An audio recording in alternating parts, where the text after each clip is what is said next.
Yo, what is going on, everybody, and welcome back to my YouTube channel. It is your boy Jay, bringing us a 2024 7-round New England Patriots mock draft. It has been a long time since I've uploaded. It's been like 7 months, I think. I uploaded really early on in the season, and then I stopped uploading. I'm back now. I'm going to be doing a lot of content coming into the draft. I wanted to get some mock drafts out before the draft actually came, and then just start doing content again in general. Mainly, it's going to be centered around the Patriots, but I will do some first-round mock drafts and just all sorts of coverage for the NFL, but predominantly for the Patriots. So in today's video, we are going to be doing a 7-round mock draft specifically for the Patriots. No trades in this one, but it's going to be a little different than I think the typical Patriots mock drafts. But yeah, I'm excited. Let me know what you guys think down below, and let's get into it. So starting off at pick number 3, Drake May falls past the Commanders and he lands at the Patriots. Or he lands still available at number 3. I think this is the most realistic situation. Caleb Williams 1, Jaden Daniels 2 to the Commanders, and then Drake May available there at 3. Now, if Jaden Daniels went, or Drake May went at 2, Jaden Daniels fell, I think the Patriots would probably take him still, but I think that would be when they could also explore trade options with the Giants, Broncos, Vikings, other teams that are looking to trade up for a quarterback. I do know I have a good feeling that if Drake May is there at 3, they take him without much hesitation. I really like Drake May. One of the things that I do like about him is he produced at a very high level in college with not much talent around him. He had a horrible offensive line and not much receiving help. Something I like, not a big thing, but I do like when a college quarterback going into the NFL can produce at a high level with not much talent around him. Drake May did exactly that. Now, I don't know if he would start the first year or not. I know they brought Jacoby Brissett in to kind of be that mentor bridge quarterback. Does that mean he would start? Maybe I could see them starting Jacoby Brissett for maybe the first half of the season, maybe the whole year. But if Drake May absolutely balls out in training camp, maybe they just say, let's just see what happens. But seeing how the past organization handled the Mac Jones situation, maybe they do look at it and say, okay, let's mentor him and kind of groom him into the spot, so to speak. And I think Jacoby Brissett would be a great quarterback for that. So I wouldn't mind if Drake May or whoever they choose at quarterback in this draft did sit for a year or even just half the season. But in this one, they do go Drake May. I like Drake May. We're going to do a mock draft in a couple of days where they explore a potential trade down with other teams depending on how the board falls. But for this one, no trades, Drake May. Next up, they address their second biggest need, and that is a left tackle. I like Kingsley Suamataia. Now, the thing with him is we don't really know, or I don't know where he's going to go. I mean, I've seen some people say he could go early in the second, like in this case, or he could go in like the 4th or 5th round, just depending on how teams view him. For PFF, I have to get him here at 34, or he's not going to be on the board at 68. I like him. I think he's a good, it might be a bit of a developmental guy, but I do think he'll be a starter on week 1. I don't imagine them starting Connor McDermott over him. Nice thing, too, he played right tackle in 2022 and had a decent PFF grade. Actually, a better PFF grade at right tackle than he did at left tackle this season. And he's a good pass blocker. I like it. I think whoever you choose at quarterback, you need to make sure the protection is good for him. That was one of the biggest problems last season was the protection on the offensive line. I think Kingsley Suamataia, like I said, he maybe he sits behind Connor McDermott, kind of develops, but I do think realistically he will be a week 1 starter. So we move on to pick 68. This is typically the pick I've seen wide receiver 95% of the time. The analysis on this, 57% of the time is receiver. If it's not receiver at 67 or 68, usually it's receiver at 34.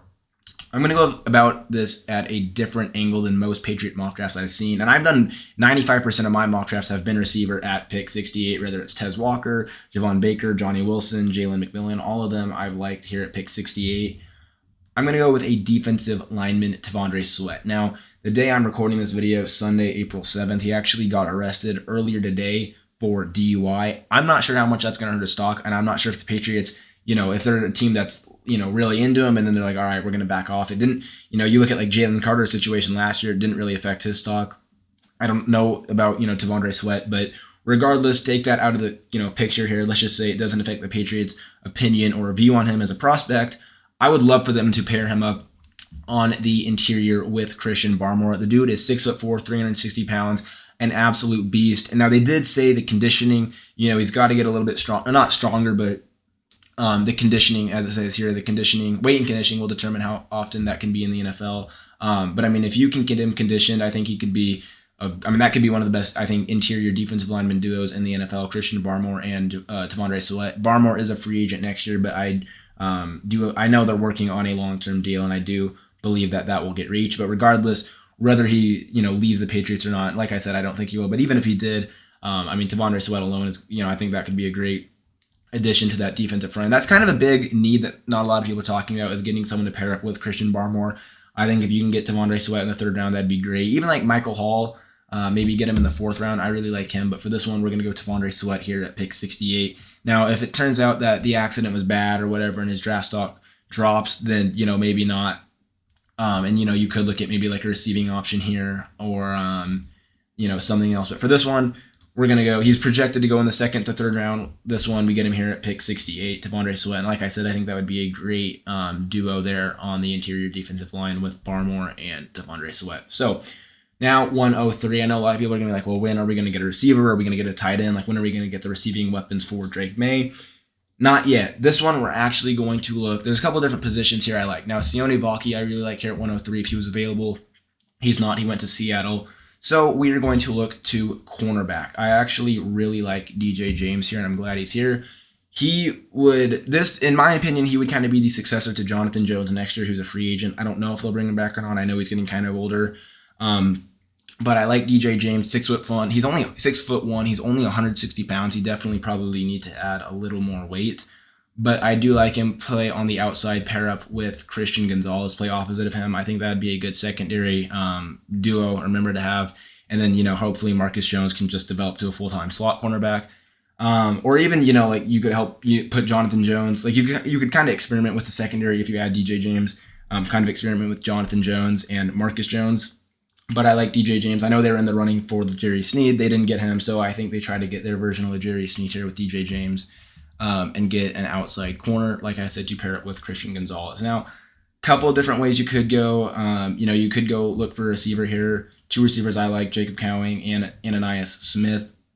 Not going to go that route here. You guys will see my receiver plan in a little bit. So for this one, we're going to get DJ James, who could be a bit of a developmental cornerback. I'm not exactly sure, but I do know eventually, either this year or next, he would be the full-time outside cornerback opposite of Christian Gonzalez. Moving on to pick 137. One thing I forgot to add about our pick 103 in DJ James is he's very versatile. He can play in man, he can play in zone, he can play press or off coverage, which is nice to have a cornerback who can play kind of whatever system you want to run with him. Just one other nice thing I forgot to add about him. So pick 137 is where we finally add some receiving weapons for Drake May. Not a receiver. Now, I was thinking about going Cornelius Johnson here or Ben Sinnott. Both of them are off the board. I actually really like Cornelius Johnson. That's coming as an Ohio State fan. I think he's very underrated. 6'3", 200 pounds, big guy, jump ball receiver. He's very fast for how big he is. And I think being a wide receiver too in a very run heavy offense can kind of hide your talents. But I think that he definitely could be a beast. And I wouldn't mind if the Patriots got him in one of the later rounds. But he's off the board, so we're not going to be able to get him here. We're actually going to go with one of my favorite tight ends, one of my more underrated tight ends, Jaheim Bell. I really like him. He's fast. He's big. He's 6'3", 240 pounds. And just watching his tape, he's very fast. He's very athletic. And I think he would be a great receiving tight end. Now, he would be tight end too behind Hunter Henry. And he has a pretty good blocking grade as well, 64. It's pretty solid, for a tight end. And I know Alex Van Pelt, I heard that he's looking... I know they brought in Austin Hooper, but I think he'd love to bring in another tight end who you can do whatever you want with him. You can, use him as like a vertical threat, a blocking tight end, just one of those versatile tight ends. And I think Jaheim Bell is that. But predominantly used as like a receiving tight end number 2 behind Hunter Henry. So Jaheim Bell here at pick 137. And I like it. Like I said, it's not like an early, receiver or tight end like you might think, but I think, if you can get him in one of the later rounds, I think he'd be just almost as good as getting someone in one of the earlier rounds. Now here at pick 180, we are finally going to address the receiver position in Luke McCaffrey. Again, I know it's not like a super exciting pick. I know a lot of people don't wait this long to address the receiver position. I did. I wanted to just make it different. This isn't exactly like what I would do necessarily. I like this draft. Like, I'm not saying I don't like it, but I do think like I wanted to change it up and just have it be a little bit different than like the typical mock draft. I like Luke McCaffrey, kind of one of those like Swiss Army knife kind of vertical players. You can put him wherever in the slot or outside. Predominantly, I think he would be outside. And I like the size. I like the 6'2", 200 pounds. That's one thing the Patriots really need is like a tall, kind of like jump ball receiver. And I'm not even sure exactly if he's like a jump ball type of receiver. But I do know that they need some size. And, maybe you could use him as like what they wanted Devontae Parker to be. So I like it. Luke McCaffrey there and get your receiver. And then at that point on the depth chart, you would have KJ Osborne, who I like KJ Osborne. I think he'll be much better in a bigger role on this offense. Kendrick Bourne coming back from the ACL injury. Hopefully he is healed and ready to go. And then Demario Douglas, who looked very promising. Hopefully he can take a big year too. So I like it. And then you add Jaheim Bell as a tight end too, and Luke McCaffrey. I think that would be a very solid receiving setup. Now, again, obviously it's not great. It needs work. But I think at least for a rookie quarterback, it would be much better than any Mac Jones situation. And it would give Drake May or Jacoby Brissett for that matter enough to at least be able to succeed and play at a good level with a good receiving core. So on to our final two picks of the draft, 193. This one could go a couple different ways here. Originally, I liked the idea of them getting a safety here. There's still some pretty good ones left, Omar Brown among some others. Now that Kyle Duggar has been extended, which broke today as well, which I thought was a great extension, I'm very glad he's going to be part of the team. I think he's great. I don't think safety is a big need anymore. Maybe if you want to go depth, you could look to a running back, Frank Gore. I like Jace McClellan a lot, Mayan Williams. But we're actually going to go on the interior offensive line. Now, I know they added a lot of depth over the last year. Nick Leverett, they added over free agency. Then Jake Andrews and Antonio Mafi last year's draft. City Sal, they added last year's draft as well, who looks like he's going to be a really good right guard. He showed a lot of promise last season when he filled in there. But Hunter Norzad, now I've never seen this guy's tape, but from what I see, center this past year, played a little bit of center and right guard and then predominantly left guard. And then in 2021, he played right tackle and left tackle. Pretty good PFF grades. 74, 55, which isn't great. And then a 72. So, that's pretty solid for playing every single position of the offensive line. And I think that would be cool just to get someone with a little more depth there on the interior offensive line. Now, does that mean I think he's going to be a starter right away? No. But, maybe he could be the replacement to David Andrews when he retires, which looks like it's probably going to be next year, I would imagine. Or, at the very least, just have someone who can play literally any position on the offensive line in case someone gets hurt. Or, you like, hey, let's give him a shot. He's looked really good. Maybe, we plug him in right here. You can kind of do different things when you have an offensive line guy like this who can play literally any position. And he's, like I said, he's got a good run block grade. He's, had pretty solid PFF grades, considering that he's played literally every position. So I would like for them to get a guy like this who, at the very least is like a hazard guy where if you're absolutely down on your last, you have no one else, say, hey, look, we got a guy who's played literally every position on the offensive line before. Let's just put him there, So I would like that. I think that'd be cool. So you just get kind of an interior depth, but, really depth for anywhere. He's listed as a center because that's what he played last season, but at the very least, you're getting someone who can play any position on the offensive line. Now, pick 231, the final pick of the draft. Really, you could even go backup quarterback here. Maybe add, we already got another cornerback. I would like maybe a running back. You could get someone like Mayan Williams. I actually like this guy, Deshaun Fenwick, 6'2", 220 pounds. That's a big dude, most likely like a third down goal line kind of guy. And I wouldn't mind at all if they pick someone up like that. You got Ramondre Stevenson and Antonio Gibson, who are kind of your two like receiving backs. But I wouldn't mind them getting someone who was like a 6'2". He probably you could even put on like some blocking schemes as well. So I like it, 6'2", 220 pounds. I haven't seen any tape, but at the very least, you seem like you're getting a solid guy who can be a solid third down goal line back. And then just some running back depth as well. So we're going to get Deshaun Fenwick to finish off the draft and get a solid, good running back. So to recap the draft, we got an A+ on Drake May.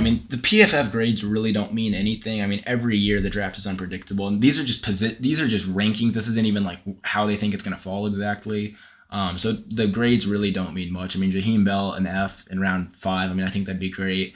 So Drake May, you get your quarterback hopefully for the future. Pick 34, you get your tackle Kingsley Suamatoa. Again, I don't know if that's a reach or not. I don't really feel like it is. Especially if they are high on him and they like him there at pick 34, you get your tackle to protect Drake May. I like him. He can play left tackle, he can play right tackle. Obviously, he would play left tackle to start, but you get that versatility there if you need it, which you shouldn't because, Michael Nwino's at right tackle. But anyways, it's just nice to have, but you do get a solid tackle there to protect and grow with Drake May. Pick 68, bit of a different one, T'Vondre Sweat. Again, not sure how that's going to work out with his arrest today because of the DUI. But as of now, I like it. I think that'd be a great duo with him and Barmore. I think that'd be a very scary one. Barmore's looking great. He had a really breakthrough season last year. He's going to continue to get better, and I think he would also make someone like T'Vondre Sweat even better. And yeah, I just think it'd be a great duo. DJ James, good, versatile cornerback. He can play in any scheme, man zone, press, off coverage, whatever you want, he can do it. And I think they'd kind of help you like experiment with the secondary, and you can kind of switch some things up.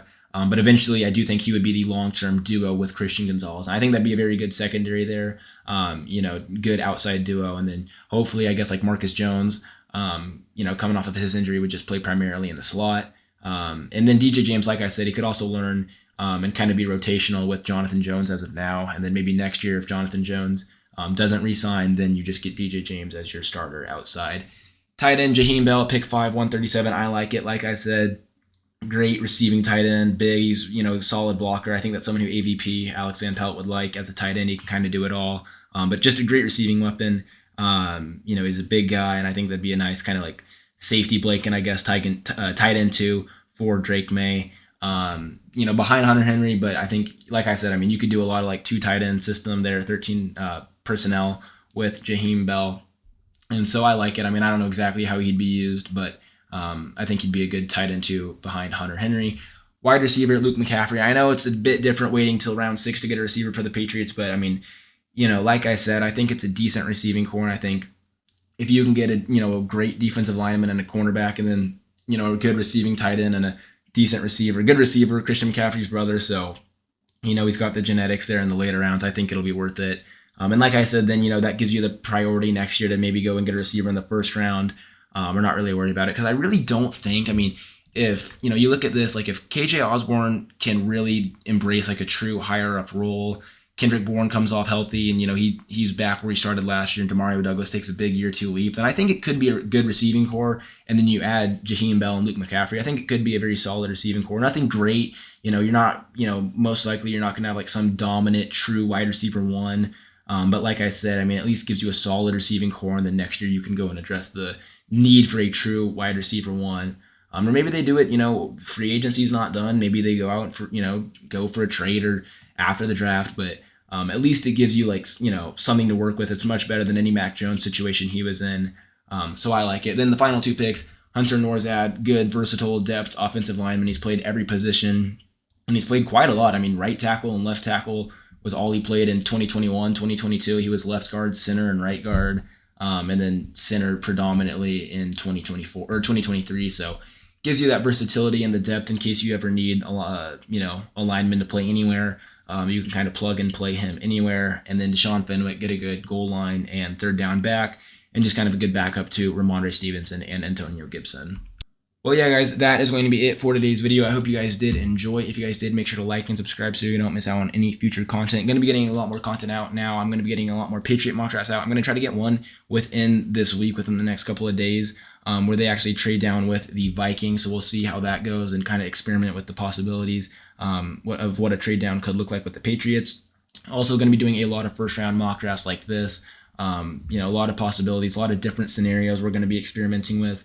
So yeah, like I said, make sure to like and subscribe so you don't miss out on any of that. A lot of draft coverage. We're going to be covering any other free agency moves or trades as well. So yeah, I hope you guys enjoyed. It's been your boy, Jay Light. Thank you guys so much for watching, and I'll see you all in the next one. Peace out, everybody.